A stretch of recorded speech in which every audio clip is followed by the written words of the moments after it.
Axel de Tarlet. Bonjour Axel. Bonjour Mathieu. Le monde bouge et on vous le raconte. Pour la première fois depuis les années 40, les États-Unis deviennent un pays exportateur de pétrole et non plus importateur. Et Axel, ça change tout. Eh bien oui, avec le boom permanent, vous savez, du pétrole de schiste américain, ça y est, en septembre, les États-Unis se sont retrouvés en excédent de pétrole.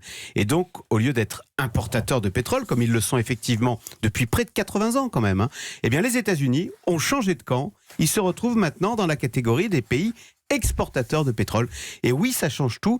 Alors d'abord, sur le plan géopolitique, les États-Unis ne sont plus dépendants du pétrole d'Arabie Saoudite ou du Qatar. Ils sont maintenant autosuffisants. Donc oui, toutes ces guerres soupçonnées, vous savez, dans le golfe Persique ou sur le détroit d'Ormuz, toute cette diplomatie du pétrole n'a plus lieu d'être. Ça pourrait changer beaucoup de choses, notamment pour l'Arabie Saoudite, l'allié traditionnel des États-Unis dans la région, et qui pourrait se retrouver tout seul. Et puis surtout en pleine COP25, on en parle beaucoup bien sûr. Cela veut dire que les États-Unis vont inonder le reste du monde de leur surplus pétrolier. C'est plutôt inquiétant pour le climat, ça. Exactement. L'Amérique de Donald Trump devient un pays pétrolier, c'est-à-dire que le pétrole qui était autrefois un problème pour les États-Unis parce qu'il fallait l'importer, ça coûtait cher, avec l'an dernier encore un déficit de 62 milliards de dollars, et bien maintenant, le pétrole devient une solution pour l'Amérique, une source de richesse, d'exportation. Et comme ce pétrole est abondant, il restera bon marché pour les clients.